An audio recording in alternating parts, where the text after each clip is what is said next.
The series of murders that haunted Grand Rapids for 3 decades will be the subject of a podcast. This comes days after Target 8's special report airing the deathbed confession of serial killer Gary Artman. Target 8 investigator Susan Samples is taking the analysis further, talking to FBI profilers turned podcasters. 2 years after a Kent County jury found a long-haul trucker guilty in the strangulation murder of a woman found on the side of the road, questions linger. The families of more than a dozen missing and murdered women are still seeking answers, and that's what brought Target 8 to New England to meet up with a woman who spent her career analyzing criminal behavior for the FBI. Today, we are tackling a very big case. It's late October in Massachusetts, but retired FBI profiler Julia Cowley, recording in her home office, is transporting listeners back 30 years to the mid-90s and a 3-mile stretch of a gritty street in the heart of Grand Rapids. Division Avenue was also the heart of the city's red light district, the strip from which more than a dozen women disappeared between 1993 and 96. A driver for an office supply company made the discovery. The body was wrapped in a blanket, dumped just a few feet off the side of the road. Most of the victims were drug-addicted prostitutes who disappeared while working the street. And the body was just laying right there. It's real decomposed. It's not likely the person is going to stop until he's caught. Many believe that a serial killer may be responsible for these crimes. That serial killer, Gary Artman, an over-the-road trucker who lived in Grand Rapids in the 90s.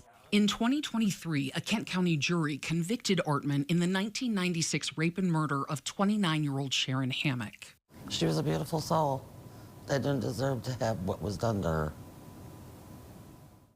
I'm a monster. I'm a monster. I've killed people.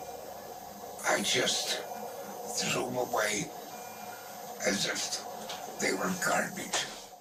2 weeks before Gary Artman's death from cancer in December 2023, he confessed to murdering 11 women in Grand Rapids in the mid-90s. And a decade later, in 2006, 25-year-old Dusty Shuck, whose body was found off I-70 in Maryland near a truck stop. I think it's a high likelihood that there are other victims because we cannot rely on his word to tell us. That's why Cowley and her colleagues, all retired FBI profilers, examined the series of murders and Artman's confession for their podcast, The Consult. 24 detectives interviewed Artman. Cowley thinks Artman was likely responsible for at least half of the murders. The point of doing this is to bring attention. There may be other victims out there of Gary Artman. And not only that, these cases in Grand Rapids remain unsolved. So if anybody knows anything, because we cannot say with certainty that Artman is responsible for all of them. What is certain, said the retired FBI profiler, police nationwide should take notice, especially if they have unsolved murders, women left in roadside ditches or woods.